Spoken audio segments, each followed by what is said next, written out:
The restaurant was buzzing with late lunch chatter, plates clinking against tables, and the hum of soft jazz spilling from hidden speakers. But none of that would matter compared to what was about to unfold. This wasn't just another business lunch, and it wasn't just another afternoon for the young woman in a wrinkled black apron and tired sneakers. By the time dessert could have been served, one careless insult would cost a man his pride, his reputation, and $200 million. That man was Richard Halston, a self-made millionaire CEO who loved to remind everyone in the room that he was self-made.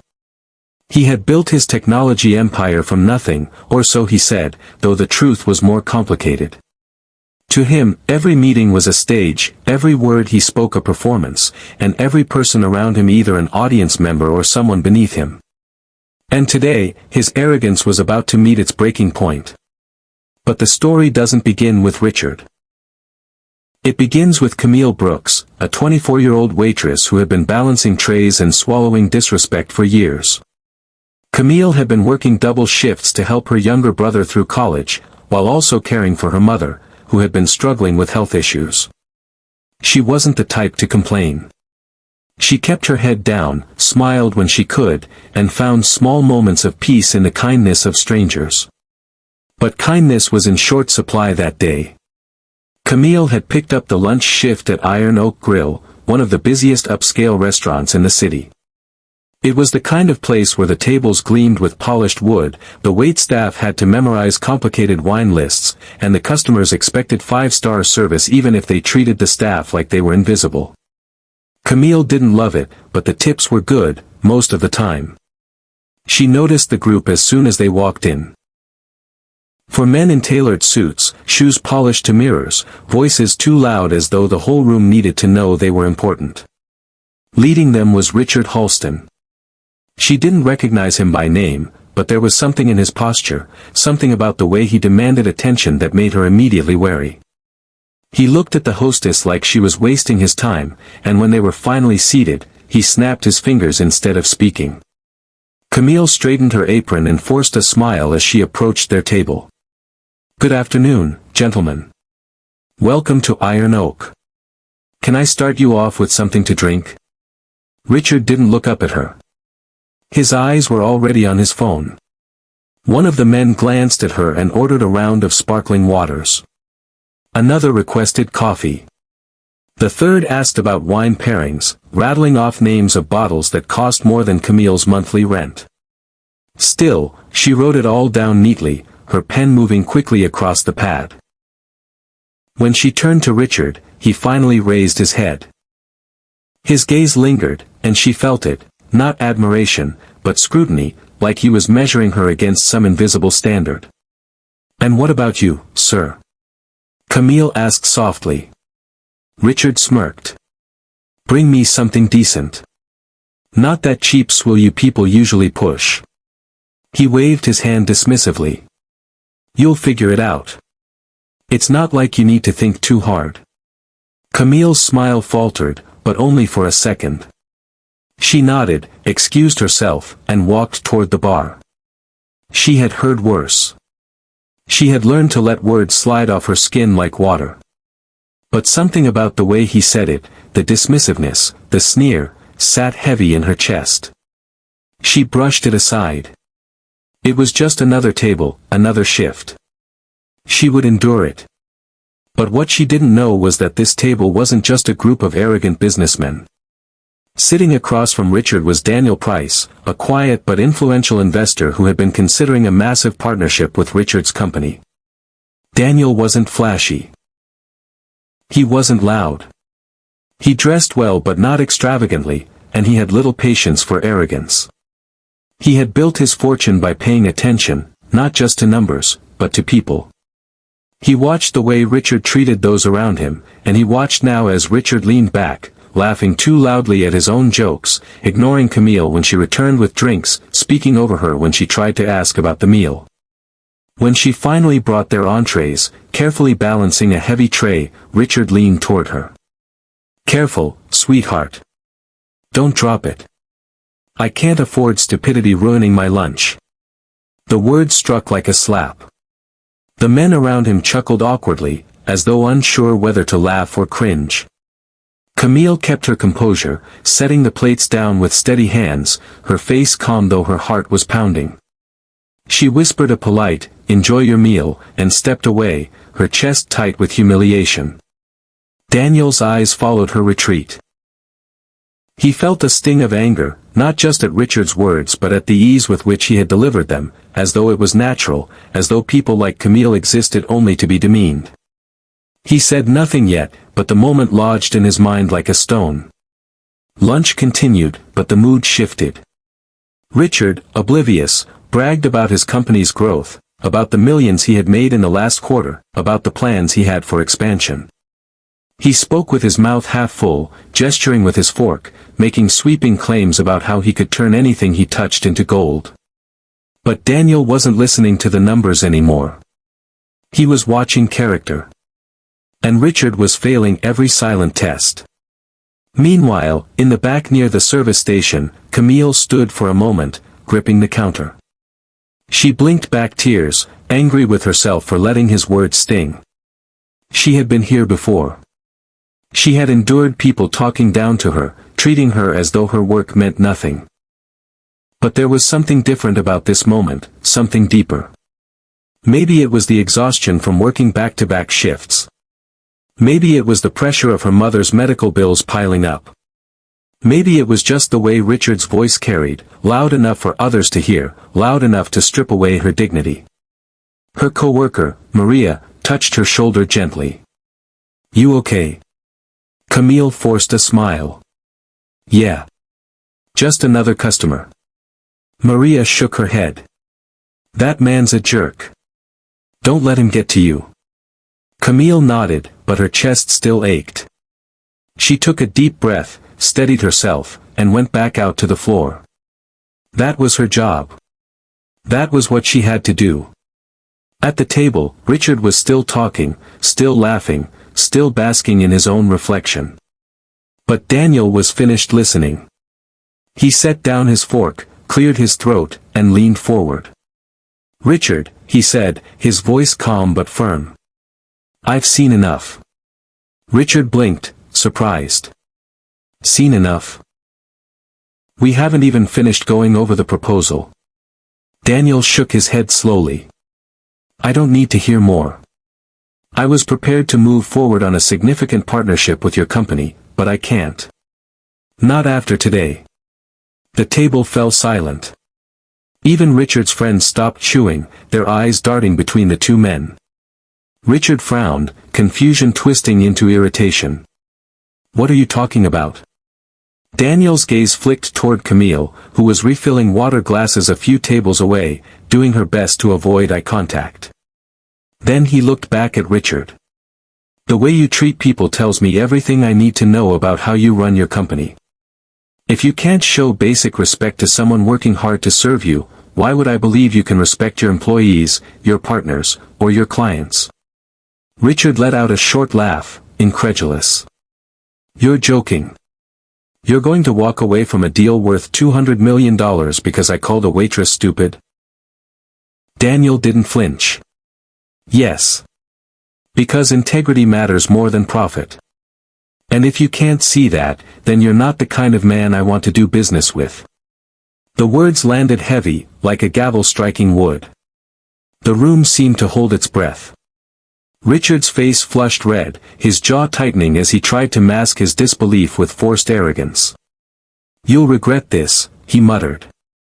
"Nobody else can deliver what I can."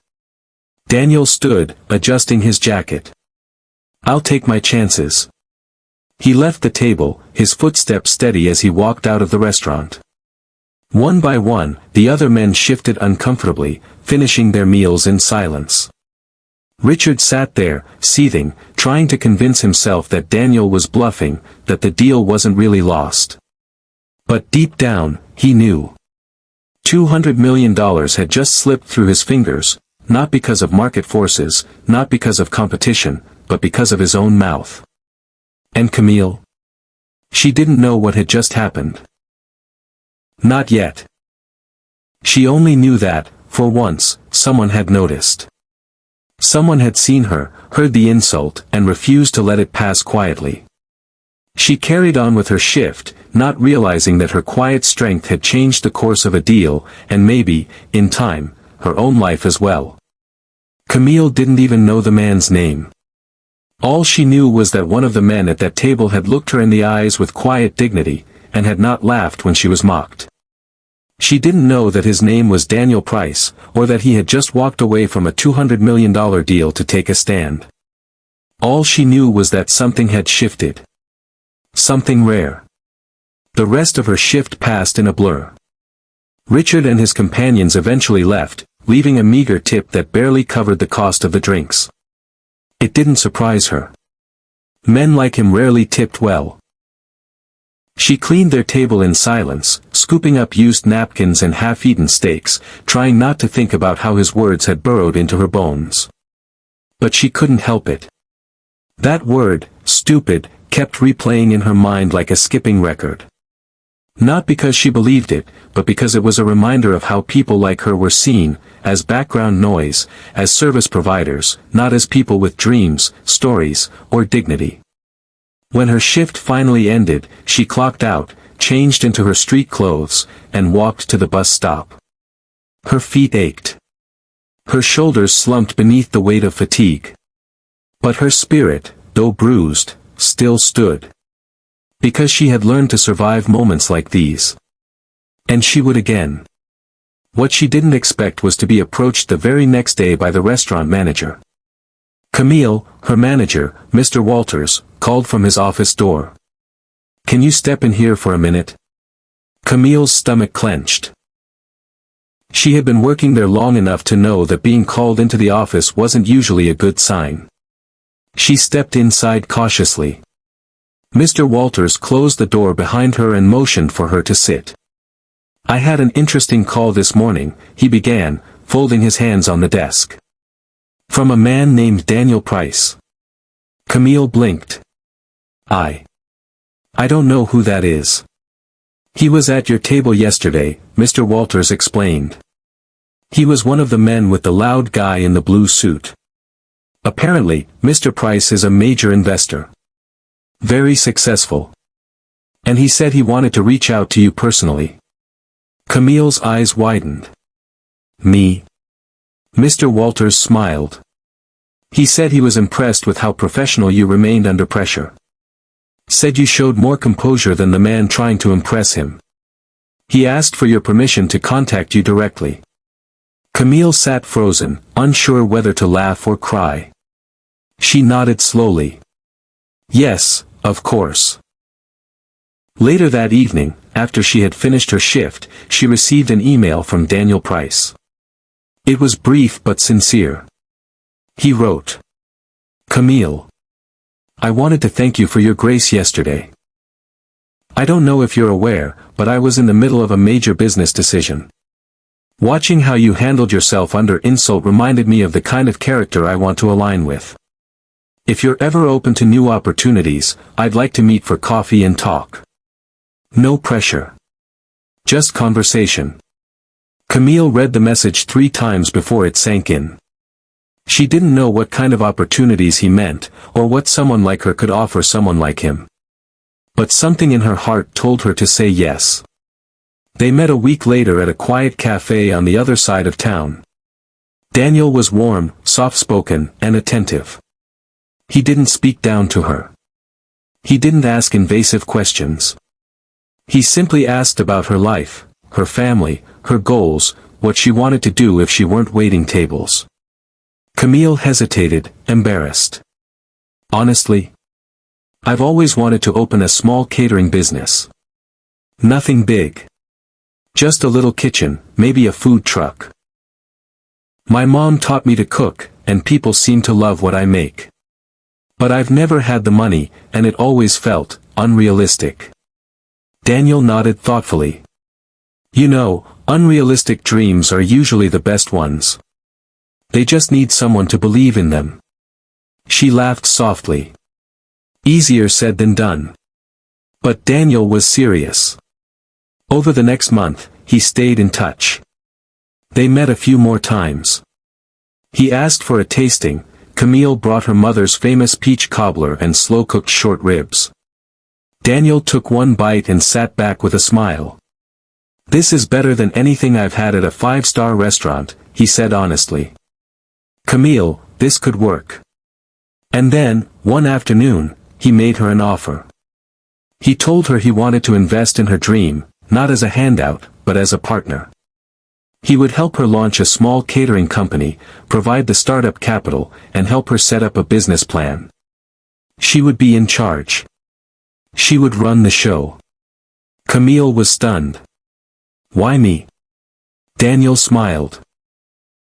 "Because when no one was watching, you showed who you are. And that's the kind of person I believe in." Tears welled in her eyes. She nodded. "Okay. Let's do it." And so began a new chapter in Camille's life. She left the restaurant on good terms, hugged Maria goodbye, and threw herself into building her business. She called it Mama Brooks Kitchen, in honor of her mother, who cried when she saw the name printed on the first food truck Daniel helped her buy. The road wasn't easy. There were permits to secure, recipes to refine, menus to print, and events to book. But Camille worked harder than ever. She rose before dawn, cooked in bulk, served with a smile, and slowly began to build a loyal following. Her food was soulful, hearty, and made with love. Word spread fast. Soon, she was catering weddings, company events, and festivals. Meanwhile, Richard Halston's company began to falter. Without Daniel's investment, a major expansion deal collapsed. Other investors grew wary. Whispers about his arrogance and mistreatment of staff began to circulate. Within a year, his company's stock value had dropped significantly, and his reputation was in shambles. One afternoon, Camille received a catering request for a high-profile tech conference. It was one of the biggest jobs she had ever booked. She and her small team prepped for days, cooking for over 300 people. On the day of the event, she arrived early to set up. As she walked through the venue, she froze. Richard Halston was there. He looked older, more tired. He was no longer surrounded by admirers. He stood alone near the back, watching quietly as people mingled and laughed. When his eyes landed on Camille, now wearing a crisp branded chef coat with owner and head chef embroidered on the pocket, he looked startled. Their eyes met. He hesitated, then walked over. "Camille," he said slowly. "You probably don't remember me." "I remember," she said simply. He swallowed hard. "I owe you an apology. What I said to you that day was unforgivable. I was arrogant. I thought success made me better than other people. But I lost a lot after that. And I've had a lot of time to think." Camille nodded. "People don't forget how you made them feel." He nodded back. "You're right. And I'm sorry." She studied him for a moment, then said, "Thank you. I hope you've changed." He nodded again and walked away quietly. Camille turned back to her team, to the trays of food waiting to be served, to the clients who now saw her not as a waitress but as a business owner, a leader, a woman who had taken pain and turned it into purpose. That night, after the event was over and the last tray was packed away, Camille stood alone in the truck for a moment. She thought about the journey, the long nights, the disrespect she'd endured, the tears she had swallowed, the strangers who had believed in her when she barely believed in herself. She didn't become rich overnight. She didn't win a lottery. She simply stood her ground, kept her dignity, and refused to let someone else's cruelty define her worth. And in the end, the man who had called her stupid lost $200 million. But she gained everything that truly mattered: self-respect, freedom, and a future she had built with her own hands. As she drove home that night, city lights blinking past the windows, Camille smiled. Her life wasn't perfect. But it was hers. And that made all the difference.